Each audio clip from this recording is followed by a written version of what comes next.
Hello again, everyone. This is MomiZXRan, and today we're gonna go through another system talk of Sora no Kiseki TC, the third chapter. It's mostly called the third chapter, but some people call it TC as well. I just differ between the two, but yeah, that's the point of that. But importantly, it's not about this anyway. It's more about, not the recipe, sorry, system talk. For this page, ignore this page as usual. This part is useless for this game, this right here. So the only one that's important is, let's see, yeah. They still describe the arts in casting magic is the same. Also about the slots, with the quartz as well, saying which quartz that you need to open to use the slot for it. As in each color is earth, water, fire, wind, time, sky, chaos, and this is all. So you can always use any quartz that you want for your magic. So basically, yeah, they just show the picture of what the crystals look like. Can't say the actual name right sometimes, so I just call it crystals anyway, in my opinion. And from here, it's the same as SC. How many lines depends on what type of quartz you put in your slots will determine the magic you will have, basically. Simple as that. So they cannot combine. Each line is different, so they will have different types of magic every time. S-break is still the same as SC, as I explained in that video. If you have less than 100, you can't do your S-break. If it's at 100 to 199, you can do your S-break, but CP 200 is the most powerful for your S-break of all. As usual, your S-break, you can use it to hijack the turn as well, if you so wish, and also change your S-break attack if the character has multiple, it has 2 or 3 of them, depends on it. Chaincraft, on the other hand, is still the same as usual as SC. I don't think they changed much of it. The damage modifier should be the same, and yeah, the adding attacks is the same as well. CP is also the same. AT bonus, I'll explain about the AT bonus later, but first we go back to the magic side relating to the quartz. It's basically, most of it's still the same for some of the elements, but they changed some of the EP usage now. I'll show an example. Earth looks the same to me a little bit. They just changed some numbers. Also, the healing changed a bit more now. Usually they recovered in, let's see, I can't remember the exact amount. In SC probably was 1,000, 2,000 for this one. This one, it changed a lot now. So I remember this one heals for 6,500 now. So yeah. Just remember, even though the name is the same, the actual effect is different a little bit now. They changed it because TC, of course, is for higher level characters, which means higher level healing magic, at least, for lower spells. For this one, the fire, the difference between this one is the flame arrow. Remember, it was 20 in SC? Well, it's actually 40 now. So, yeah, it definitely increased. That's kind of funny, though, in my opinion. Now for wind, looks the same to me as usual. Time magic, on the other hand, I think they added a few new ones to boot. I think, because I usually use this most of the time, but I never recall these ones right here. For sky, I'm pretty sure these two are newly added magic right here, and for chaos, should be around these 3, I think, because I know I used Zodiac in the previous game too. As for actual quartz information, they're mostly the same anyway, so it does explain right here. You do get slightly spoiled from HP 1 to HP 4, same with the other names for EP, attack, defense, and ATS, ADF, your dex, and your agility, movement, speed, I'm pretty sure increasing the lower to cast the arts at lower time. EP use is cut down by 10% to 40% for this type. increasing the range of your arts. And the remaining stats effects are right here, are listed all down here, really. So yeah, I don't really need to explain much on these parts right here, as you all know from the previous games, FC and SC. So most of it should be the same as usual. Right here is just the special chords right here a little bit, so don't worry about those. Now back to the AT bonus. In the middle of combat, you always get these things popping up every time. I explained what HP, EP, CP, Strength Up, Critical, and Sephiroth Up in SC. These are still the same here in TC, so I don't need to explain it that much. It's still the same. 10% to 50% for these four: HP, EP, CP, and Strength Up. Critical is always the same, and this is always the same. The new things they added in TC is Death. Death is pretty awesome, but it can be very dangerous if the enemy gets it on their side. So imagine if they use an AoE attack on you with Death on, you instantly die. So that's pretty bad. But it's pretty good when you use it on them too. But it won't work if they have resistance to death, which kind of sucks sometimes, but it's okay.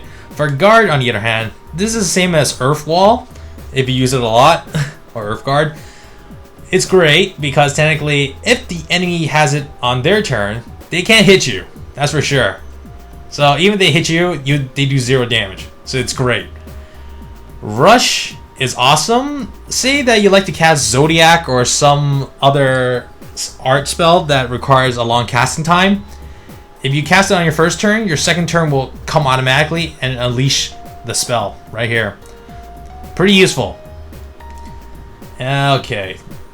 This one is Vanish. Yes, Vanish was introduced in SC near the final battles, but right now it's still the same. If you vanish, you just lose all your EP, and also you will have to wait for a few turns for your characters to come back. Now, this will apply to the enemy as well. The enemy will not lose EP, but they will vanish from the battlefield for a few turns. But here's an interesting fact, is that if you're in a battle with one enemy and you have Vanish and hit him with it, he will vanish and the battle will end automatically. But the drawback is you do not get EXP and then the crystals. So it is your call if you want to waste a turn for Vanish. Also, if you get Vanish on your single character, you might get a game over as well. So that will not be very cool for you. Now, the last one is Item Get. This is pretty awesome, in my opinion, is that you don't need to worry about random chance of getting a treasure chest now from killing an enemy. With this, if you kill an enemy, you'll always get the treasure chest. But I have not tested this out when you hit the enemy once with this, and then the next turn you kill an enemy, you will get a treasure chest. I did not test that out, but I'm pretty sure it doesn't work that way. It has to be on the same turn as Item Get. That's for sure. I explained these new ones right here. I pretty like the new additions though. Awesome. And stats effects, let's see. They're pretty much the same for most of them, except these three right here. I'm pretty sure... I know the fact that this one, Blue Block, he did use it on us in SC. We can either make you very tiny or very fat for your character. This one I do not really know because I never used it that much. I never seen the enemy use it on me as well. So when I do have a chance, I'll put in annotation notes of what this move really does or what the stat effect is. And the last one right here, I'm pretty sure this is probably stealth. Maybe. But as usual, I will put in annotation notes if I get it wrong by saying, if I state the effect as it is right now, it's called stealth, which I doubt. And also, right now, the funny part is that the stats effects for strength up and strength down, along with the other stats, they just only reduced it to here. They just say it either goes up or down, but it says for all stats. But I'll show it to you. It's not this one. It's this one right here. So up or down from all of up to here, right here. except range. Range, nah, it's no problem. It's just these ones you gotta worry about. So you just remember about these mostly. That's it. This page also only explains what HP, EP, CP, and the strength to range is what they are basically. So it's easy to understand once you already know about it in SC since I talked about it as well. So that's fine for this one. Now going back, remember elemental resistance? Well, in FC and SC for Sora no Kiseki, they only have up to Earth, Water, Fire, and Wind. But in the third, for Sora no Kiseki, they have Time, Sky, and Chaos element resistance. So right now, you have to watch out for these as well now. So if you know what they're weak against, you're fine. If not, then you're a bit screwed. Now the recipes on your hand for cooking, they're pretty much the same as SC anyway. Just list the requirements that you need, the ingredients, and what effects it will give you. That's pretty much it. And I talked about the stats, what each of these ones stand for already before. Now the new thing in the third is that you'll see this statue most of the time, right? Well, this statue is basically, they allow you to recover your HP and EP. They also act as a warp gate sometimes as well. And also, they also function as a item shop. For item, your crystals, your quartz, open your slots, even sometimes your weapons, sometimes. And that's pretty much it. Also, as I mentioned, it can be used to teleport to this area right here, this stone, depending on where you are. Pretty useful sometimes, but if you want to grind, use this stone right here to recover HP most of the time. That's all I can say. New system right here in the third. Which character you put inside the slot right here will, and the support, called support, will determine what stats you will get boosted up or down. You should avoid this page mostly because it has the list of all the characters in the game right now that you can have in your party. But just look out for the ones that you like to keep the most right here. Note, I am not really spoiling it. The game is spoiling it for you. So do not yell at me for this, okay? Now, let's see. The second last one is, let's see, what should I say? Ah, yes. Remember in SC you can change your party members at the Bracer Guild? Well, right now you have to go to your main base to change your characters. So you have a whole list of characters, you can only bring 4 at a time, right? So you just gotta switch them up with the ones you really like. That's all. Your main party is right here in the blue, and the gray one is the ones that's supporting in the back. That's pretty much it. Also, to let you know a fun fact is that in the PSP version, when you select the character, they will voice out 1 or 2 lines, which is pretty awesome in my opinion. That's what I like about that version as well. Now, the last part for the third, is pretty interesting. This is called the Moon Door, and this is called the Star Door, and the last one is called the Sun Door. The Sun Door, I'll just go in from right to left. So right now I'll explain about the Sun Door is that the Sun Door is mini games. So when you have the right characters standing in front of the door, you can play the mini game. Some mini games are fun and some mini games are quite frustrating depending on how you view it. So that's pretty much it for the Star Door. The Star Door is pretty awesome because you can go into events that occurred in the game, either let's say from the SC to TC timeline.